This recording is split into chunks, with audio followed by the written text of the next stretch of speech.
Au programme de Magique Maman TV ce mois-ci, un atelier de langage des signes pour bébés, la chronique de Sandy sur les premiers mots de vos loulous et les conseils de Frédéric Ternier, sage-femme, pour communiquer avec votre enfant dès la grossesse. Bonjour et bienvenue sur Magique Maman Télé. Saviez-vous que votre bout de chou peut se faire comprendre alors qu'il ne fait que gazouiller? Nous avons fait tester à quelques Magiques Mamans un atelier de langage des signes pour bébés. Je vous propose de découvrir cette activité très particulière.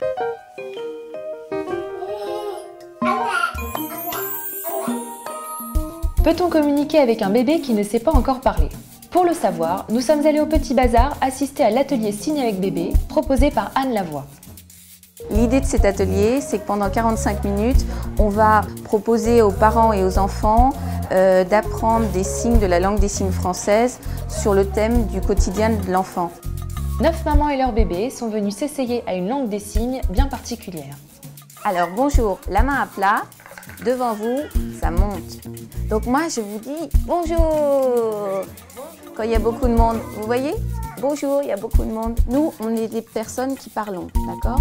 Des personnes dont la langue des signes est la langue naturelle, des personnes sourdes, elles vont avoir l'expression du visage qui va être beaucoup plus accentuée.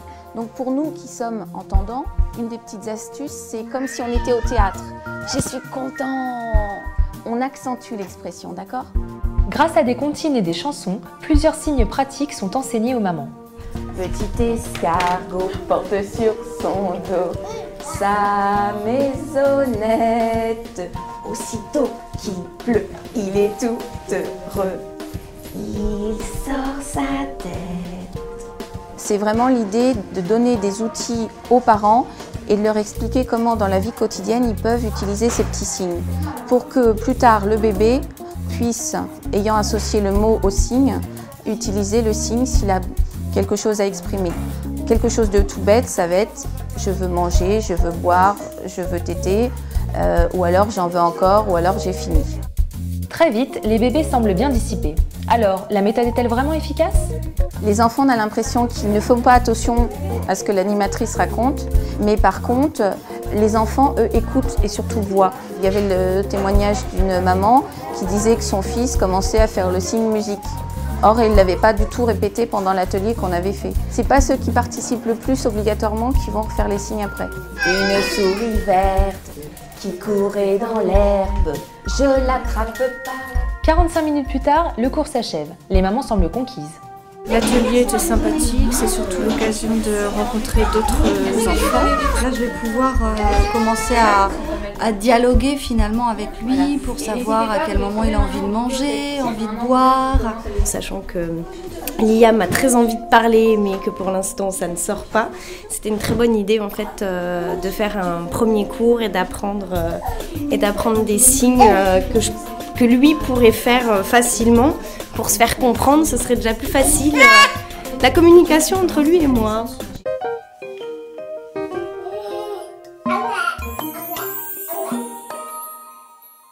Après les gestes, place à la parole. Sandy a déniché pour nous quelques pépites tout droit sorties de la bouche des loustiques des Magiques Mamans. Alors Sandy, ces pépites? Alors oui, les Magiques Mamans s'étonnent des premiers mots de leurs enfants, donc on a découvert pas mal de pépites sur les forums, notamment le fils de Florence qui, après papa, a dit en deuxième mot « barbapou », en référence à sa chanson favorite, allez chercher pourquoi. Hein.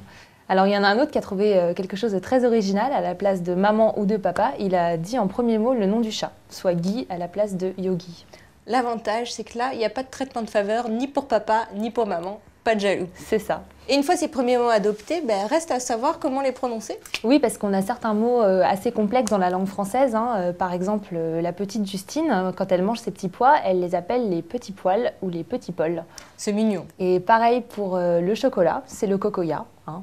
Grand classique. Tout comme Thomas qui appelle son oncle concon, au lieu de, vous l'aurez compris, hein, tonton. Et même quand les bouts de chou grandissent, ils ont tendance à conserver ces petits mots bien à eux. Oui, par exemple pour Théo, 2 ans, la trottinette n'est autre que grosse nénette. Ah, c'est rigolo. Et pareil pour la petite Margot, son dessin animé préféré, c'est les sandales Massiens. Merci Sandy pour ces pépites qui nous ont bien fait rire. Nous continuons avec Frédéric Ternier, présidente du Collège national des sages-femmes, qui vient nous expliquer aujourd'hui comment communiquer avec bébé dès la grossesse.